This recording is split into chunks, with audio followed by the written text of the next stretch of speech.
Dear students, we are learning the lesson circle. आपण वर्तुळ हे प्रकरण शिकत आहोत आणि आपल्याला वर्तुळ हे प्रकरण शिकत असताना दोन ट्रायंगल्स कॉन्ग्रुएंट दाखवायला लागतात किंवा सिमिलर दाखवावे लागतात. सिमिलर म्हणजे मोठा गणपती लहान गणपती, त्याला सिमिलर म्हणतो. लहान गणपती मोठ्या गणपतीसारखा दिसायला आहे, त्याला सिमिलर. आणि दोन्ही गणपती एकसारखे म्हणजे आयडेंटिटी फोटो असतो बघा, दोन आयडेंटिटी फोटो एकसारखे एकदम एकावर एक ठेवले फिट, त्याला कॉन्ग्रुएंट म्हणतात. आणि taste of congruence of triangles काय आहे म्हणजे त्रिकोणाच्या या ठिकाणी लक्षात घ्या, त्रिकोणाच्या एकरूपतेच्या कसोट्या कुठल्या आहेत तर ह्या 5 आहेत, ह्या लक्षात ठेवा. It's very important. एक आहे हायपोटेन्यूज साइड टेस्ट, कर्णभुजा कसोटी. मग एक त्रिकोण जर असेल तर त्याचा एक कर्ण आणि त्याची एक बाजू जर का एकरूप असेल तर ते दोन त्रिकोण एकरूप असतात. हे समजा दोन त्रिकोण असतील, लक्षात घ्या, बरोबर आहे. दोन त्रिकोण दिसायला एकसारखेच, लक्षात घ्या. समजा हा ब्लॅक ट्रायंगल असेल असं गृहीत धरा, हा ब्लॅक ट्रायंगल आहे. सेम तसाच, सेम लक्षात घ्या, बरोबर आहे ना, सेम कॉन्ग्रुएंट म्हणतो ना आपण, सेम तसाच इतकं सेम. आणि या ठिकाणी लक्षात घ्या असा आहे, बरोबर आहे ना. मग या ठिकाणी हा 90 आहे आणि हा लक्षात घ्या या ठिकाणी हा पण 90 आहे. मग या ठिकाणी जर इथे बघितलं तर ही हायपोटेन्यूज म्हणजे काय, अपोजिट साइड ऑफ 90. ही 90च्या समोरची बाजू आणि लक्षात घ्या ही 90च्या समोरची बाजू सेम आहे. म्हणजे हायपोटेन्यूज आर कॉन्ग्रुएंट, एकसारखे आहेत. म्हणजे हे जर तोडली, कापली आणि ह्याच्यावर ठेवली तर फिट बसते. आणि समजा ही जी बाजू आहे, लक्षात घ्या ही बाजू आणि लक्षात घ्या ही बाजू, ही पण समजा सेम आहे, ही बाजू सेम आहे. तर लक्षात घ्या कर्णभुजा प्रमेयानुसार हायपोटेन्यूज साइड टेस्ट, कर्णाला कर्ण, हायपोटेन्यूजला हायपोटेन्यूज कॉन्ग्रुएंट आहे, साइडला साइड कॉन्ग्रुएंट आहे. म्हणून हायपोटेन्यूज साइड टेस्टनुसार these two triangles are congruent.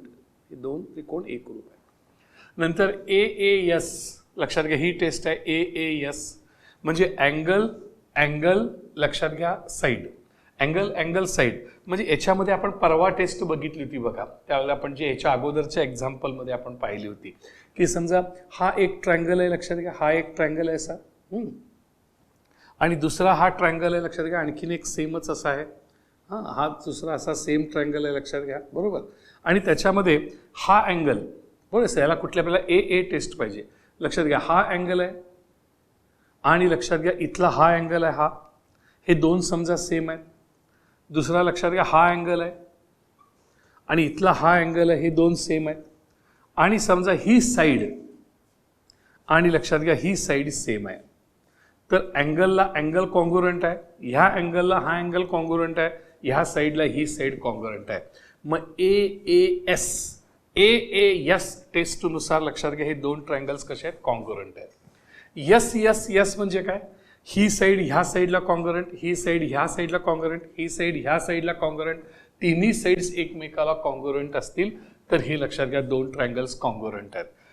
Angle side angle म्हणजे लक्षात घ्या दोन अँगल्स आणि दोन अँगल्स मधली साइड, म्हणजे हे दोन अँगल आहेत, हे दोन अँगल आहेत सर, लक्षात हे आपण कट करूया बघा, लक्षात कळते का सर, हे कट केलं आपण, हे दोन अँगल आहेत आणि ह्या दोन अँगल मधली साइड लक्षात घ्या, आपल्याला कळते का सर कुठली येणार बघा सर, हे अँगल साइड अँगल, हा अँगल आहे, हा पण अँगल आहे आणि ह्याच्या मधली ही साइड लक्षात घ्या, म्हणजे अँगल साइड अँगल. आणि इथं अँगल साइड अँगल, ह्या साइडला ही साइड कॉन्ग्रुएंट आहे, ह्या अँगलला हा अँगल कॉन्ग्रुएंट आहे, ह्या अँगलला हा अँगल कॉन्ग्रुएंट आहे. म्हणजे अँगल साइड अँगल यानुसार हे दोन ट्रायंगल कॉन्ग्रुएंट आहेत. आणि तसंच SAS टेस्ट म्हणजे दोन साइड्स आहेत आणि दोन साइड्स कॉन्ग्रुएंट आहेत आणि मधला अँगल कॉन्ग्रुएंट आहे, SAS टेस्ट. तर अशा प्रकारे लक्षात घ्या ह्या ज्या काही टेस्ट आहेत, एकरूपतेच्या टेस्ट्स आहेत, लक्षात घ्या कॉन्ग्रुएन्सच्या, त्या आपण लक्षात ठेवा, त्या ठेवाव्या लागतील. म्हणून ह्याची यादी मी तुमच्याकडे दिलेली आहे. इथं त्यांनी असं म्हटलंय infinite circle pass through 1 point. हा तुम्हाला 1 मार्काला क्वेश्चन येतो, इम्पॉर्टंट आहे. एका बिंदूतून अनंत वर्तुळे जातात. मग जातात की नाही बघूया की. समजा हा पॉइंट आहे, समजा हा पॉइंट आहे P, ह्या P मधून अनंत वर्तुळ जातात का बघूया बरं. तर समजा मी असं एक वर्तुळ काढलं, लक्षात घ्या असं एक वर्तुळ काढलं जाते आणखीन एक वर्तुळ काढलं लक्षात घ्या, जाते. आणखीन एक वर्तुळ काढलं लक्षात घ्या, जाते. आणखीन एक वर्तुळ काढलं लक्षात घ्या, जाते. पण देर आर सो मेनी, म्हणजे ह्या पॉइंटमधून लक्षात घ्या मेनी सर्कल्स जाऊ शकतात, अजूनही जाऊ शकतील लक्षात घ्या. म्हणजे अजून जर आपण बघितलं असं मोठं वर्तुळ आपण असं काढू शकतो, लक्षात घ्या. असं बघा, त्यातून जाऊ शकतं. आणखीन there are so many circles, ह्या पॉइंटमधून जाणारे एका बिंदूतून अनंत वर्तुळे काढता येतात. म्हणजे infinite circle pass through one point. लक्षात आलं का? बघा सर, हा मुद्दा हे मात्र थोडंसं अवघड आहे. इथं लक्षात घ्या, infinite circle pass through two distinct points. समजा दोन वेगवेगळे बिंदू आहेत, तेही लक्षात घ्या, खूप महत्वाचं आहे, आता मी शिकवायला ते. समजा हा एक बिंदू आहे आणि हा एक बिंदू आहे. दीज आर दो टू डिफरंट पॉइंट्स. ह्याला समजा ए नाव दिलं, ह्याला बी नाव दिलं. मग ह्या दोन बिंदूतून जाणारी सुद्धा असंख्य वर्तुळं काढता येतात. मग ते कसं? तर त्याच्यासाठी एक नियम आहे, लक्षात घ्या सर. तो कसा काढायचा? तर हे सेगमेंट जॉईन करा आणि याची परपॅन्डिक्युलर बायसेक्टर काढा. म्हणजे ह्याची अशी उभी परपॅन्डिक्युलर बायसेक्टर, जशी परपॅन्डिक्युलर लंब काढायची आणि दोन बरोबर सेंटरला मिड पॉइंटला काढायची. म्हणजे कशी होईल बघा सर, इथे लोखंडी टोक ए वर ठेवा, म्हणजे कंपॉस जो असतो कंपॉस, त्या कंपॉस आणि लोखंडी टोक ए वर ठेवा. इथं निम्म्यापेक्षा जास्त अंतर घ्या. इथं वर एक असा कंस काढा, खाली एक असा कंस काढा, आर्क काढा अशी. पुन्हा लोखंडी टोक बी वर ठेवा आणि जस्ट कट करा. म्हणजे इथे जे काही लक्षात घ्या, आपण हे जोडलं, हे समजा असं आपण जोडलं.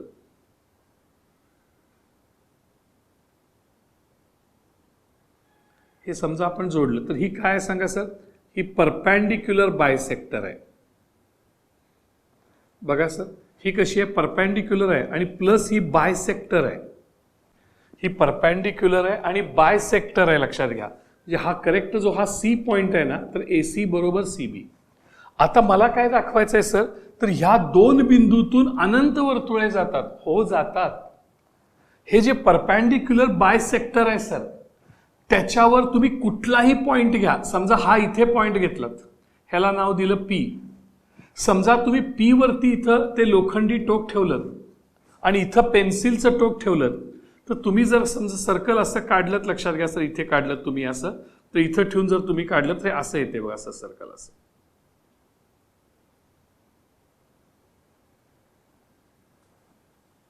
असं लक्षात घ्या. म्हणजे हे जे पॉइंट्स आहेत, लक्षात घ्या, हे जे काही लक्षात घ्या, हे जे डिस्टन्स आहे, हे डिस्टन्स आणि हे डिस्टन्स लक्षात घ्या. हे जे दोन डिस्टन्स आहे, हे दोन डिस्टन्स सेम असते. म्हणजे any point on perpendicular bisector is equidistance from the end point of that segment. Perpendicular bisector of a segment AB, any point on perpendicular bisector of a segment AB is equidistant from the point A and B. AB चा लंबदुभाजकावरील कोणताही बिंदू हा बिंदू A आणि B पासून समदूर असतो. त्यामुळे ही त्याची रेडियस होते बघा सर, ही रेडियस आली, ही रेडियस, आणि मग हे वर्तुळ झालं, लक्षात घ्या. असं कुठेही घेऊ शकता. समजा तुम्ही आणखीन एक इथं घेतलं, समजा इथं समजा क्यू घेतलात सर, तर इथे तुमचं सर्कल येईल सर, असं हे सर्कल येईल सर, लक्षात घ्या. हे बघा सर्कल येतं असं, हे सर्कल आलं, हा सेंटर आला तुमचा, लक्षात घ्या. आणि हा जो तुमचा पॉइंट आहे, लक्षात घ्या, असे हे पॉइंट तुमचे सेम आले बा सर. हे दोन इक्विडिस्टंट आले, इक्विडिस्टंट. खालून कुठून पण घ्या सर. म्हणजे ह्या परपॅन्डिक्युलर बायसेक्टरवर कुठेही पॉइंट घ्या, कुठेही, आणि त्याला आपण सेंटर म्हणू शकतो. बरोबर, त्याला आपण सेंटर, ह्याला क्यू म्हणू शकतो, इथे आर येऊ शकतो, एनी पॉइंट. आणि ह्या दोन पॉइंट्स मधून जाणारी कितीही सर्कल्स आपल्याला काढता येतात, लक्षात घ्या. मग ह्याला ऍक्च्युली नियम काय आहे, लक्षात घ्या, की तो नियम असा आहे, लक्षात घ्या. Any point on perpendicular bisector any point on perpendicular bisector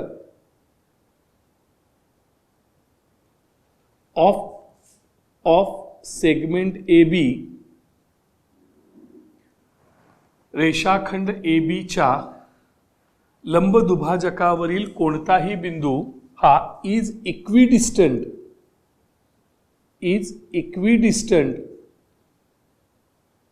from A and B हा बिंदू ए आणि बी पासून समदूर असतो म्हणजे ही रेडियस होती, लक्षात घ्या सर, रेडियस ही R1 ही R2 अशी रेडियस होते sir. Any point on perpendicular bisector of segment A B, रेषाखंड ए बीच्या लंबदुभाजकावरील कोणताही बिंदू P, बिंदू Q, बिंदू R, कुठलाही बिंदू is equidistant from A and बी, तो ए आणि बी पासून कसा असतो सांगा सर, समदूर असतो. त्यामुळं हे रेडियस झाल्यामुळं अशी अनंत वर्तुळं ह्या परपेंडिक्युलर बायसेक्टर असे किती पॉइंट घ्या, किती सेंटर्स घ्या आणि सर्कल काढा ए आणि बी मधून जाणार, असे अनंत इन्फिनाइट सर्कल्स तुम्ही ड्रॉ करू शकता जे ए आणि बी मधून जातात, लक्षात घ्या. आता आपण इथे बघतोय, लक्षात घ्या, there is a unique circle passing through 3 non collinear points.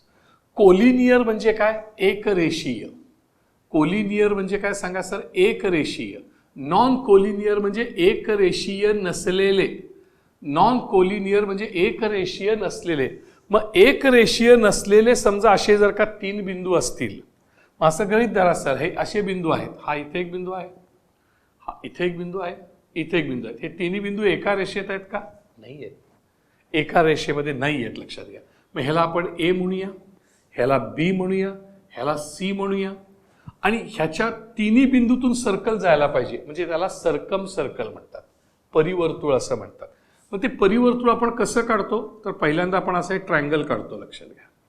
असं आपण काय करतो सांगा सर, ट्रायंगल काढतो आणि त्याचे अँगल बायसेक्टर काढतो. आपण कसे काढतो अँगल बायसेक्टर सांगा, बीसीचा अँगल बायसेक्टर काढतो, बरोबर मधून जाणारा आणि अशा प्रकारे हा पास होणारा, बरं, असा आपण काढतो. तो कसा काढतो आपण, तर इथं लोखंडी टोक बी वर ठेवतो, निम्म्यापेक्षा जास्त रेडियसने वर एक कट करतो, खाली एक असा चाप काढतो, इथं सी वर ठेवतो, पुन्हा वरती कट करतो आणि खाली असं कट करतो. आणि हे दोन जे आहेत, लक्षात घ्या, हे आपण जोडतो, लक्षात घ्या. आणि this is known as the perpendicular bisector of BC. असाच परपेंडिक्युलर बायसेक्टर आपण एबीचा काढतो.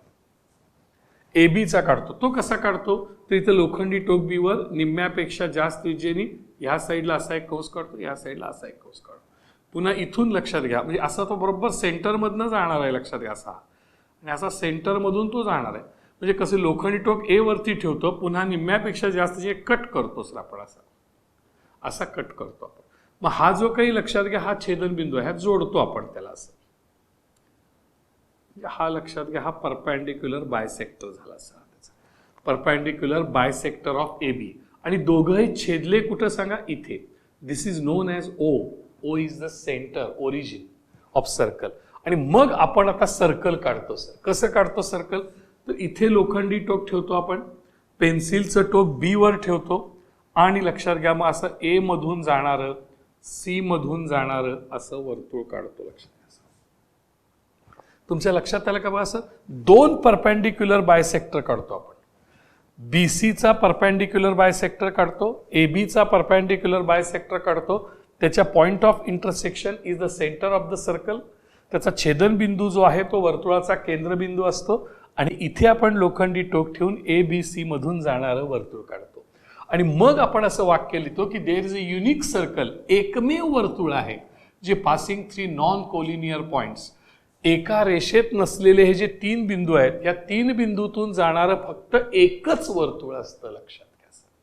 आणि त्यासाठी तुम्हाला काय करायला लागतं, 3 जे नॉन कोलिनियर पॉइंट्स आहेत त्याच्यामुळे ट्रायंगल तयार करा आणि 2 साइड्सचे, लक्षात घ्या, परपेंडिक्युलर बायसेक्टर्स काढा. हे परपेंडिक्युलर बायसेक्टर आहेत सर, हे जे आपण बघितलं हे परपेंडिक्युलर बायसेक्टर्स आहेत, हे बरोबर सर. हे परपेंडिक्युलर बायसेक्टर काढले आपण, हे परपेंडिक्युलर बायसेक्टर्स आपण काढले आणि त्याचा इंटरसेक्टिंग पॉइंट, आणि मग लक्षात घ्या या ठिकाणी काय केलं, सर्कल काढलं, लक्षात घ्या. 3 बिंदूतून एक रेषीय नसलेल्या 3 बिंदूतून एक वर्तुळ जाते त्याला नैक रेषीय बिंदू म्हणतात. 3 नैक रेषीय बिंदू असं मराठीत म्हणतात. आणि इथं जो आहे 3 एक रेषीय बिंदू आहेत. समजा देर आर 3 पॉइंट्स, लक्षात घ्या. इथं ए बिंदू आहे, इथं बी बिंदू आहे आणि इथं सी बिंदू आहे. दिस 3 पॉइंट्स आर द लिनियर, एका रेषेत आहेत. म्हणजे तिन्ही बिंदूतून एखादं वर्तुळ जाऊ शकेल का? नाही जाऊ शकत सर, इम्पॉसिबल. म्हणजे 3 एक रेषीय बिंदूतून एकही वर्तुळ जाऊ शकत नाही. ह्याच्यामधून एकही सर्कल तिघातून जाऊ शकत नाही. त्याला असे 3 नैक रेषीय पाहिजे तर जाऊ शकतं, ह्याच्यामधून जात नाही. म्हणजे आपण लक्षात काय काय ठेवले बघा, हे पॉइंट्स महत्वाचे. हे 1 मार्काला येतात. क्वेश्चन्स हे 1 मार्काला येतात की एका बिंदूतून किती वर्तुळ जातात? Infinite circles. 2 पॉइंट्स मधून किती सर्कल पास होतात? Infinite circles. 3 पॉइंट्स मधून किती सर्कल जातात? Only 1 circle. आणि 3 लिनियर पॉइंट्स मधून किती जातात? No circle can pass through the 3 linear points. हे जे मुद्दे आहेत, these are the points are very important for the examination point of view. आपण हे लक्षात ठेवूया. बरोबर, अजून एक्झाम्पल सुरू झाली नाही, पण ही आपण शिकायला लागलोय. लक्षात घ्या, शिकत असताना सर्कलच्या बाबतच्या काही प्रॉपर्टीज आहेत त्या आपण शिकण्याचा इथे प्रयत्न